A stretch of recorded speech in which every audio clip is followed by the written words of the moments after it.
接下来方程老师要介绍是对数不等式。那对数不等式啊，跟指数不等式其实是很类似的啊，因为对数其实可以换成指数，指数可以换成对数，所以呢，它要讲对数不等式之前，我们先复习一下指数不等式。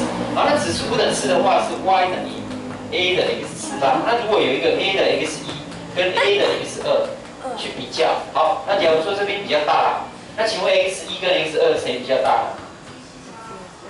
谁比较大？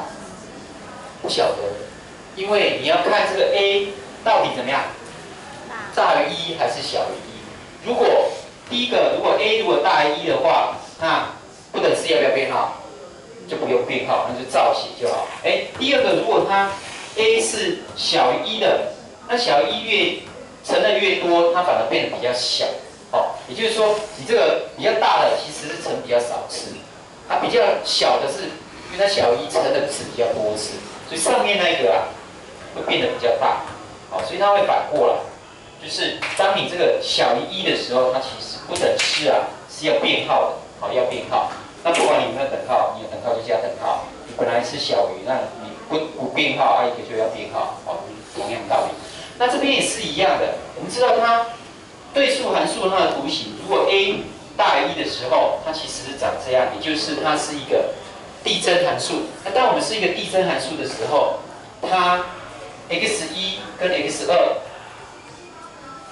x2 越大，整个值 y 的值也会越高，所以它的相对应是一样的，就是说当 a 如果大于1的时候，那这个呢不等式就不用编号，就不用编号。那第二个情况就是说，那如果说 a 呢是介在0跟1之间的时候呢，这个时候我们来看它的图形，那它的图形呢应该是长这样子。那长这个样子呢，就是说你一个 x1， 这个 x2， 是变也可以啦，这是 x2， 对，这是 x1， 这是 x2。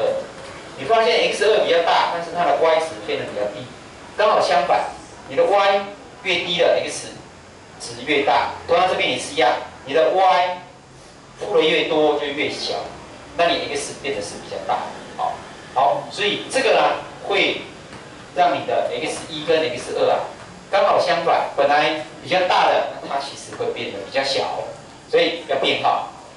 那这两个就一起记了啦，因为你指数函数、对数函数，当你 a 大于1的时候，通通不编号；当 a 小于1大于0的时候，通通要编号，就这样而已。这样可以吗？不管你是加上去还是减少的，都一样。你这个跟这是一个双箭头，双箭头。这个情况，如果大于的就不是大于1就是不编号，小于1就是要编号，就是知道这个也可以推到这个，也可以本来没有对数的底数，那你通通加上去的时候，如果你加上去了 a 是大于1的，那就不用编号。比如说我举一个例子，比如说如果 x 大于4，那我 log 给它加上一个 log 以2为底 ，log 以2为底，那它要不要编号？不用，因为它底大于1，就不用编号。那如果我是用的是1/2为底的，那怎么样？就要编号，就这样而已，是吧？好，那同样的道理，如果我是已经知道是这样的，我算到这里了。问你说 x 的范围是怎么样呢？好，那当然这个1/2要怎么样？要编号，所以你就会变成 x 跟4来比，编号就把它编过来，变成这样。那当然这个真数会大于0，你要注意一下，最后这个 x 还要大于0，真数跟它会大于0。比如说像这个样子，那这个就是我们的对数不等式，看有没有点？